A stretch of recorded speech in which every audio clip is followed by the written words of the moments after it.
You like, babe? Yes, very delicious.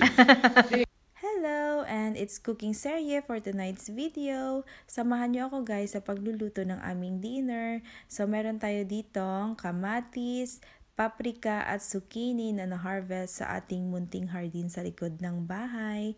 So yung kamatis ko guys ay cherry tomato siya ang gagamitin ko. At ang dami nyo. Masarap kasi guys pag maraming kamatis sa mga ganitong lutuin. And zucchini kasi no rice tayo, so gagamit tayo ng meat. At yung gagamitin kong meat ay pabo kung sa Ilonggo or turkey.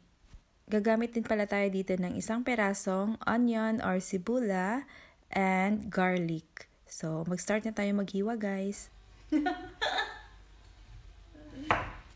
Pasalamat na lang talaga ako guys kasi kahit anong lutong gulay ang gagawin ko, kahit papano kumakain naman si Carol. Tingnan nyo guys kung paano ako maghiwa ng zucchini. May tricks ako dyan. Kasi nakakapagod kaya paghihiwa. Ayoko talaga maghiwa-hiwa actually ng mga gulay-gulay. Ito yung pinakaayaw ko guys, yung maghiwa. Kasi baka mahiwa ko pati kamay ko.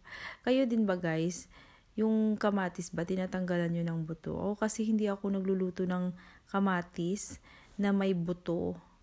Tinatanggalan ko talaga siya. Pero yung sabaw ng buto mamaya guys, ilalagay ko rin naman. So, ayan na siya guys. Mag-start na tayo magluto. So, yun. Magisa-gisa lang. Tapos yung meat. Siyempre, hindi ko tinapon yung sabaw ng tomato guys. Hindi ko siya tinapon. Ito yung sasalain natin. At ito yung sasabaw natin dito. Oh. Ayan siya. Sabaw ng tomato. Yan. Then, ilalagay na natin ang ating bell pepper or paprika. Pinalitan ko yung ating lutuan. Malaki na siya. Malaking kaldero na siya. Parehas lang sila ng hawakan. Ayun kasi ano siya, parang kawali yun. Ito, kaldero talaga. So, after nun, ilalagay na natin itong pangmalakasang zucchini. Ayan, ang dami. So, ilalagay na natin siya, guys. Damo-damo.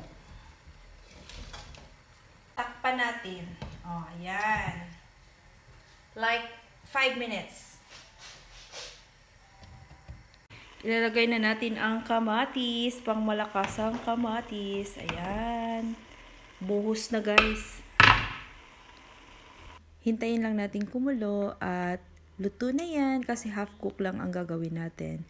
I-check na natin guys kung kumusta na. So, luto na siya guys and it's time for eating na. Kain na tayo. And thank you so much sa inyong panonood. Bye-bye. Halong kamutanan.